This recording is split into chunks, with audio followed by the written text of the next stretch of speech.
শুধু জড়িত না, দূরতম সম্পর্ক নেই ছাত্র শিবিরের সাথে। এটা আমরা স্পষ্ট ভাষা বলছি, দূরতম সম্পর্ক নেই। ওনারা তো ওটা দেখে আপনারা বুঝতেছেন, বলছে ছাত্র শিবিরের মহানগর সভাপতি ফখরুল ইসলামের নেতৃত্বে হামলা হয়েছে।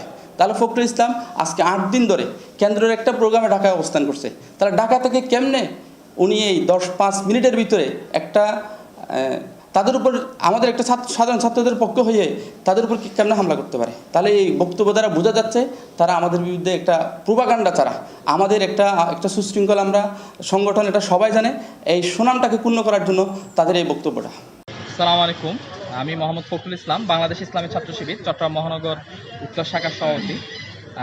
প্রিয় ভিউয়ার্স, আপনাদের উদ্দেশ্যে বলছি, আমি আজকে বিকাল 4টার দিকে, 4টার পরে যথাসম্ভব 5টার দিকে, আসরের নামাজের আগে পরে আমি জানতে পারি চট্টগ্রাম কলেজে নয়, কলেজের আশেপাশে একটা ঘটনা ঘটে। সেই ঘটনা নিয়ে চট্টগ্রাম ডিসি সাউথ স্যার আমাকে কল দিয়েছেন, ওনার সাথে আমার কথা হয়েছে। উনি নিজেও জানে আমি ঢাকায় অবস্থান করতেছি এবং উনি এটা আগে থেকেই জানতো আমি ঢাকাতে আছি।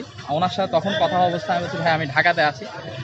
তো আমি ঢাকাতে থাকা অবস্থায় কীভাবে চট্টগ্রামে একটা হামলার সাথে অংশগ্রহণ করে আমাদের বন্ধুপ্রীতম সংগঠন ছাত্রদলের ভাইদের সাথে হয়তো বা কারোর সাথে কোনো সংঘাত হয়েছে, তো সেই সংঘাতকে কেন্দ্র করে তারা আমি হামলা করছি বলে অভিযোগ করেছে।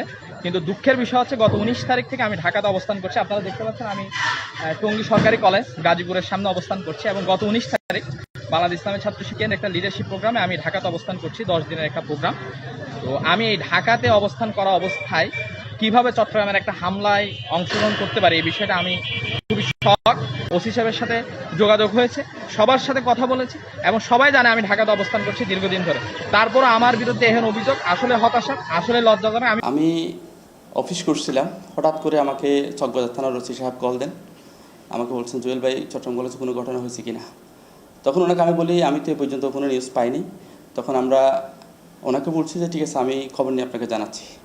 তখন আমি চকবাজারের আশেপাশে যে আমাদের ভাইয়েরা থাকে তাদেরকে আমি কল দিলাম, চট্টগ্রাম কলেজে কোনো ঘটনা হয়েছে কিনা।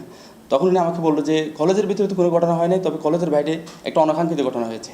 এক্ষেত্রে আমি খোঁজ নেওয়ার চেষ্টা করছি। ওনারা আমাকে বললো যে একটা ছাত্র সংগঠন তথা ছাত্র দল তাদের দলীয় পরিচয় কলেজের ভিতরে যায় প্রিন্সিপালের সাথে দেখা করার জন্য। তখন 4টা, 4:30, 5টার দিকে হবে। তখন ওখানকার সাধারণ ছাত্রদের সাথে তাদের একটা বাকবিতণ্ডা হয়। একটা পর্যায়ে রাস্তায় তাদের সাথে একটু হাতাহাতি হয়। এটা হচ্ছে মূল ঘটনা।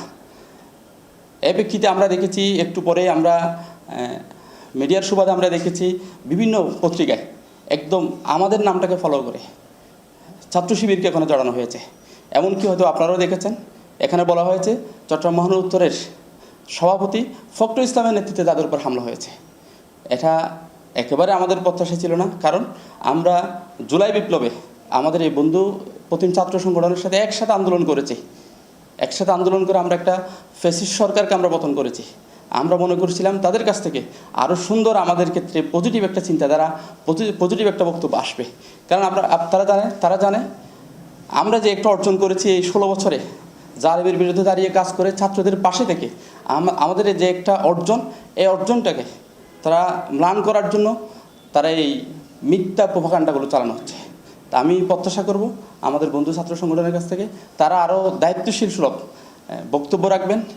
আশা করি জুলাই বিপ্লবের সময় তাদের সাথে আমাদের একটা যে সুসম্পর্ক ছিল, এই সম্পর্কটা অব্যাহত থাকবে, এটা আমি প্রত্যাশা করি। আরেকটা বিষয় আমি আপনাদেরকে স্পষ্ট করি, সেটা হচ্ছে চট্টগ্রাম কলেজে হয়তো আপনারা প্রশ্ন করতে পারেন চট্টগ্রাম কলেজে ছাত্র শিবির আছে কি না। এক্ষেত্রে আমরা স্পষ্ট ভাষা বলবো না, আপাতত কোনো প্রতিষ্ঠানে ছাত্র শিবিরের কোনো কমিটি নেই, কোনো কার্যক্রম নেই। এখন হচ্ছে বৈষম্য বিরোধী ছাত্র আন্দোলনের ব্যানারে সাধারণ ছাত্ররাই কাজ করছে। এখন সাধারণ ছাত্রদের চাওয়া, সাধারণ ছাত্রদের স্বপ্নটাই হচ্ছে আমাদের চাওয়া এবং স্বপ্ন। তারা যেটা চায় এটাই আমাদের প্রত্যাশা, কারণ তাদের প্রতি আমাদের এতটুকু বিশ্বাস আছে, কারণ জুলাই বিপ্লবে সাধারণ ছাত্ররা নেতৃত্ব দিয়ে একটা ফ্যাসিস্ট সরকারকে পতন করেছে। আমাদের বিশ্বাস তারা যদি প্রত্যেকটা শিক্ষা প্রতিষ্ঠানে তাদের অবস্থান থাকে, এখানে কোনো জুলুম হবে না, ছাত্রদেরকে হয়রানি করা হবে না, আমাদের বোনদের ইজ্জত হয়রানি করা হবে না, টিচারদের ইজ্জতের উপর আঘাত আসবে না। এটা আমরা প্রত্যাশা করি। সেজন্য ছাত্রদের যে চাওয়া, যে অবস্থান, এটাকে আমরা সমর্থন করি। করে বলি, এটা ঠিক তারা ছাত্রলীগের মতো করছে। ছাত্রলীগ, আওয়ামী লীগ যেভাবে আমাদেরকে ব্লেম দিয়ে এটা শিবির করেছে, ওটা শিবির করেছে, শিবির ছাড়া তার কেউ নাই, যেভাবে ওরা শিবিরকে ব্লেম দিয়ে এই 16 বছর আমাদের ভাইদেরকে হত্যা করেছে, খুন করেছে, গুম করেছে, পরীক্ষা দিতে নেয়, ঠিক তারাও সেই ছাত্র সংগঠনের আচরণটাই আমরা পরিলক্ষিত করছি। এই মহসিন কলেজ এবং চট্টগ্রাম কলেজে আমাদের কোনো কার্যক্রম নেই। কেউ যদি এরকম আমাদের নাম ইউজ করে কার্যক্রম করে, এই অভিযোগটা যদি আমাদের বরাবর দিতে পারে, আমরা ব্যবস্থা নেব, এটা আইনগত ব্যবস্থা নেব। আমরা যে আমাদের নামটাকে, আমাদের সুনামটাকে ক্ষুণ্ণ করার জন্য আমাদের নাম যদি কেউ ইউজ করে, তাহলে অবশ্যই আমরা আইনগত ব্যবস্থা নেব তাদের বিরুদ্ধে। এটা অলরেডি আমরা পদক্ষেপ নিয়েছি। আমাদের মহানগর সভাপতি ফখরুল ইসলাম ঢাকা থেকে ফেসবুক লাইভে এসে এটার একটা সুস্পষ্ট বক্তব্য দিয়ে দিয়েছেন।